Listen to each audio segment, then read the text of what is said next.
I am on a mission, and that mission is to slap people upside the head and wake them up and even make them hate me, if that's what it takes to get them to go examine what I'm telling them to find out that it's right. What I'm going to talk to you about today comes from my heart, and I think you need to start examining yourself, your agenda, your mission. Who are you? What are you about? What do you believe about America? Is it true? Are you helping to divide us more? Or are you helping to bring us together? Do you really understand what this country is all about? Man, it's not the Jews, it's not the Catholics, it's not the blacks. It's these men who belong to the ancient mystery schools, who meet in secret beside the fate of the world. And they belong to all different races and all different nationalities and all different religions to the public point of view. But in secret, it's a different story. Every secret brotherhood, every secret society, every mystical temple, every occult organization teaches the Luciferian philosophy. Their whole goal with this philosophy is to teach all men and women that the only end of life is to seek the utmost pleasure and happiness that you can get out of it, because when you die, there's nothing else. That's what they teach. That's what they want you to be. There's a method to their madness. There's really not much method to yours, because you're operating from a place of ignorance. And until you change that, you're going to be bumbling around, bumping into each other, saying and doing the wrong things, not understanding the nature of your enemy. And if you don't understand the nature of your enemy and the weapons they use, you cannot fight that enemy. You can't fight the battle. You shouldn't even be on the battlefield. But it'll never be turned around until you learn what you need to know. You don't even recognize half the weapons that they use against you. Their whole purpose throughout history has been to teach a small number of people how to become adept at controlling everyone else. Their goal is to destroy all existing religions save theirs, all existing governments save theirs, and shackle the mob in a system of eternal oppressive debt chained to a computer for the rest of their life, and a propagandized world to make them believe that they are happy in this system. Now, do you think they're succeeding? Anytime any system makes you dependent upon anybody or anything or any system, you are enslaved. Understand that. It doesn't have to be chains of iron. The only thing that can stop it is by waking up vast amounts of sleeping people. Sheeple is what they are. Sleeping people. What do I do, Lord? Destroy the child. Corrupt them all. This is their plan, people. These are demons. People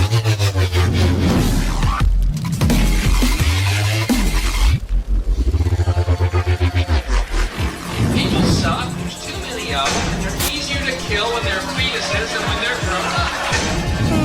We just offer our children up to the system with the fluoride, the water, and the GMO hurting them.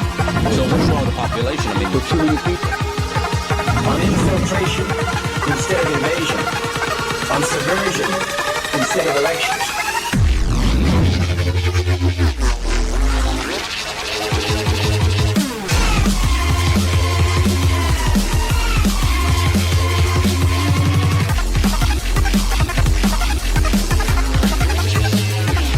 I'm ugly, I'm falling, I'm taking you with me, sucker. Just like out of Exorcist. Your mother's in hell right now, and I'm gonna get you there too.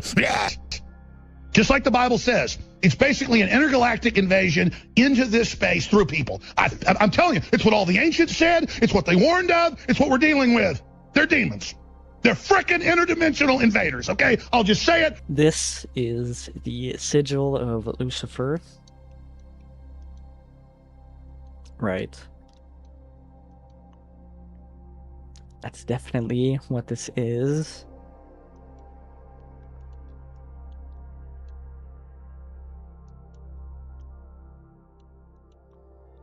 You get this. These are real symbols used before these apps were invented. And these apps were invented by Satanists.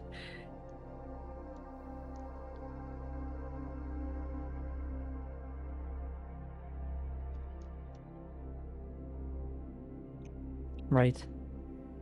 Who approves emojis? Unicode.org. Okay, they have a whole members list, and wouldn't you know, all the big companies. And what's that? The Sultanate of Oman's Religious Affairs Division. Having major influence over emojis? Why? Well, we'll get into that later. Right. Now you can read all this, but yeah, emojis become a silent invasion of idiocracy, okay? Because you were outsourcing expression, and slang is also just the death of literature and human expression. This is all to kill your words, your mind, your focus, and what you're able to talk about. Right? The main point of a demon is to deceive. Right? Emojis are just highly sophisticated demonic spells. And I will let the blue egghead with a third eye tell you what's going on. The King James Bible, 1 Kings chapter 10, verses 1 through 14, describe a deal struck between King Solomon and the Queen of Sheba.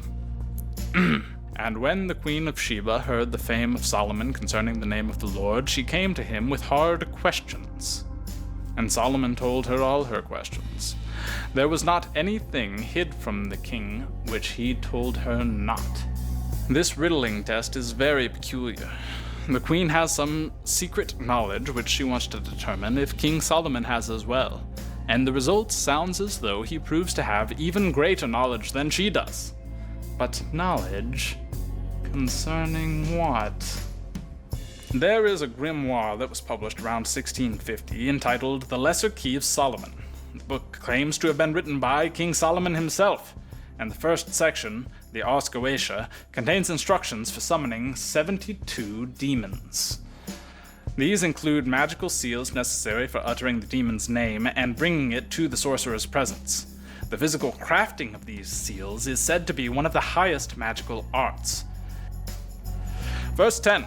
And she gave the king 120 talents of gold, and of spices very great store, and precious stones. And King Solomon gave unto the Queen of Sheba all her desire, whatsoever she asked, beside that which Solomon gave her of his royal bounty. After the riddling contest, she pays King Solomon quite a hefty sum, and what he gives her in return is shrouded in mystery. Whatsoever she asked, what are we to do with this? Verse 14. Now the weight in gold that came to Solomon in 1 year was 666 talents of gold. Yes, that's right, 666. What is the author trying to tell us here? Is it possible that what King Solomon traded to the Queen of Sheba for 666 talents of gold were a full set of original demonic seals? Let's fast forward to the 20th century. An American archaeologist in his late 20s named Wendell Phillips began an expedition in 1955 to unearth the holdings of the Queen of Sheba.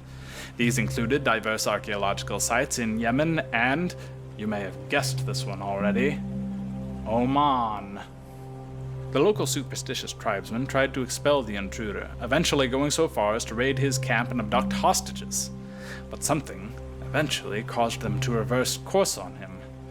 Ultimately, Phillips became the second Westerner ever to become a tribal sheik? Could it be that Phillips uncovered the original seals given to the Queen of Sheba? This would certainly explain what followed after. Just as we have no clear record in our sources of what Solomon gave to the Queen of Sheba, so we do not know what Phillips gave to the Sultan of Oman, but we do know how Phillips was compensated. According to his New York Times obituary, soon after Philip's unearthing of the Queen of Sheba's palace, he was granted enormous concessions by the Omani government, enough to make him the world's largest individual holder of oil concessions at the time. So, what does all of this have to do with emojis? Consider this. Unicode 8 was released the same year the Omani government joined the Unicode Consortium. It is this version known as the occult edition of Unicode, and in which the zodiacal signs were implemented. Moreover, in Unicode 8, there are 72 face core emojis. 72. The same number as the number of demonic powers in the Ars Goetia. One side note here, the actual version of the emojis published by the Unicode is this sigillistic black and white version, which is much closer to the original seals than the cartoonized, fully rendered versions available on devices. And so, what is the occult content of Unicode 8? My belief is that the Omani government's Religious Affairs Division created correspondences between, on the one hand, each of the Goetic seals in their possession from Phillips, and on the other hand, the 72 emojis which had been developed partially under their own influence. And so, by comparing the Goetic seals to the emojis, one can see where the Omani government had their influence and what the correspondences actually are. Dizzy face is Marbus. Face with look of triumph is Baal. Nerd face is Malthus, so on and so forth. This sequence of 72 emojis is followed by a coda signifying the end of a magical sequence, 3 symbols of death, 2 symbols of alienation, and 1 symbol of a soulless automaton. The meaning of this 3-2-1 sequence is that the occult communication ends there. This is reinforced in 2 ways. First, the countdown of 3, 2, 1 is a sequence indicating completion and winding down. Second is the sequence of death, alienation, automatation. This is literally an illustration of a spirit leaving a body, but here represents the spiritual content leaving the corpus of the text. The text, of course, being Unicode 8. What is most unnerving here is the degree to which all of this was done in plain sight. Now we've got them by their noses. The world is an open text for us to read. We have identified the major processes of this conspiracy. But what I want to know is, what have they been doing with this power? And how has it been affecting us? In this video, I'll dissect for you what I believe to be the magnum opus of the emoji conspiracy. On July 28, 2017, the Emoji Movie premiered in the United States. On July 29th, the reviews began pouring in. The Emoji Movie was reviled by the critic community, garnering a staggeringly low 8% on Rotten Tomatoes. Despite its abysmal quality, the film was embraced by the international establishment. Saudi Arabia ended its 35-year cinema ban in order to screen the Emoji Movie. How does a country so notoriously puritanical choose for its first film a movie with this as its poster? When reading its credits, it seems that every unfamiliar name leads directly to the fringes of occult society. The film was financed in part by L-Star Capital. This turns out to be the investment fund of a billionaire who, in 2015, bought as a second home the house of the Antichrist from the 1976 horror film The Omen. And who knows what he's planning on doing in there. Googling the sole special thanks listed in the film's IMDb page shows a woman in ceremonial magical garb whose only mention in the press seems to be as the one-time girlfriend of a scalping torturer. Oddly, a different special thanks is given in the film's actual credits, this one linking to an academic whose Twitter feed reveals him to be a proficient technological demonologist. Nor is the Emoji Movie shy about advertising its occult connections in the mise-en-scène. It envisions a world where school-aged children are taught the Egyptian mysteries. Hieroglyphics. Additionally, it makes a major character of the devil, despite there being no such emoji in the set.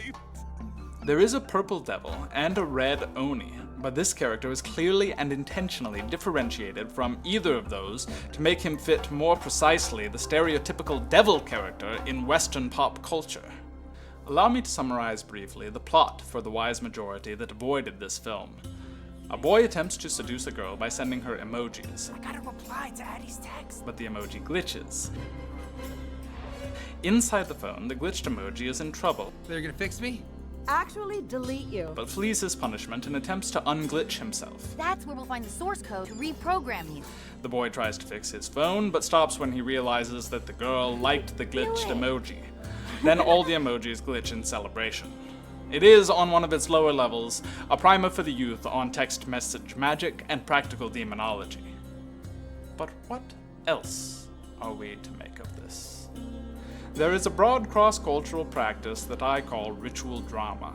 In The Golden Bough, Fraser describes a Bavarian ceremony in which the men of the town perform a play that culminates in a man bedecked in leaves, the Green Man, being ritually executed.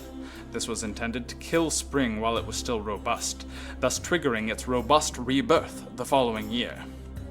Similarly, in the Abruzzi, he describes a drama in which the town gives an honorable burial to the licentious spirit of the carnival, in the hopes that the wild creature will lay his lawlessness to rest after they have celebrated his decadence for the past few days. I contend the Emoji Movie is a distinctly contemporary American occult example of ritual drama.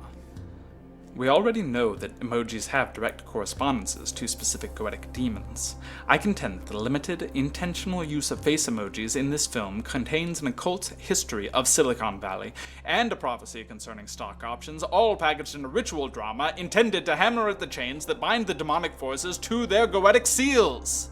The three face emojis in this film are Smiler, Nerdface, and Meh. For a film about emojis, one might have expected more, but this is what we get.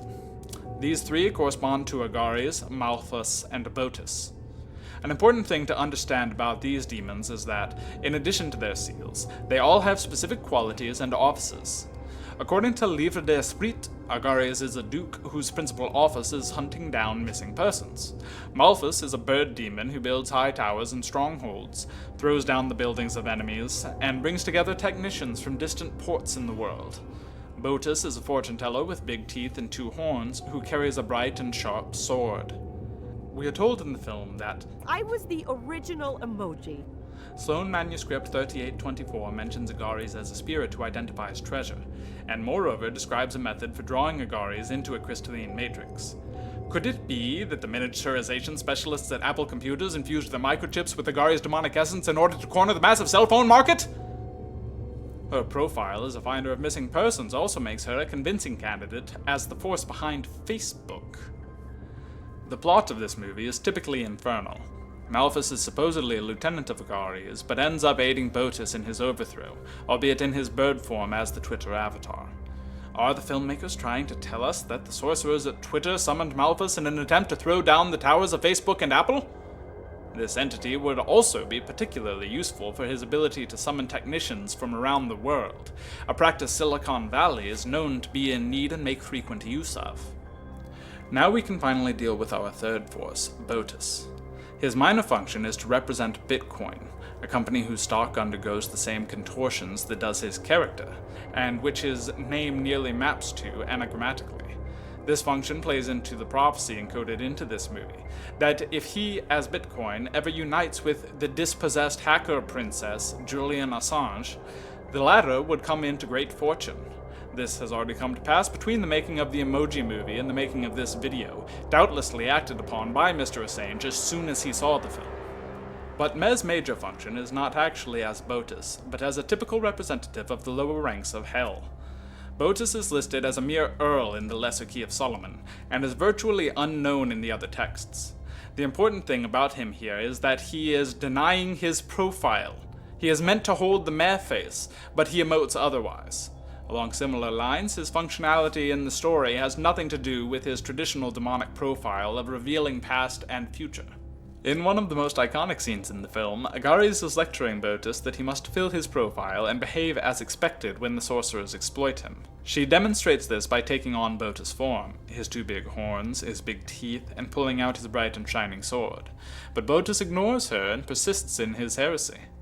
The ultimate victory of the mercurial Botus eventually spreads rebelliousness to all of the demons in Silicon Valley.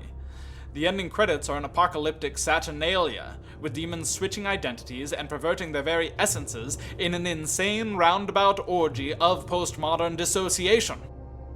As a ritual drama, this film attempts to liberate demons from the control of their seals, a demonic move initiated by Hollywood against the Sultan of Oman, and a wildly irresponsible leap into Armageddon. To unbind the bound demons merely because your enemies hold the reins, it is the nuclear apocalypse of sorcery. It is, perhaps, the latest attempt by the Illuminati to restructure the world after what they see in the mirror. The forces of hell have been sniffing around the American West Coast for some time, and I dare say that Silicon Valley might be the theater of their ultimate success.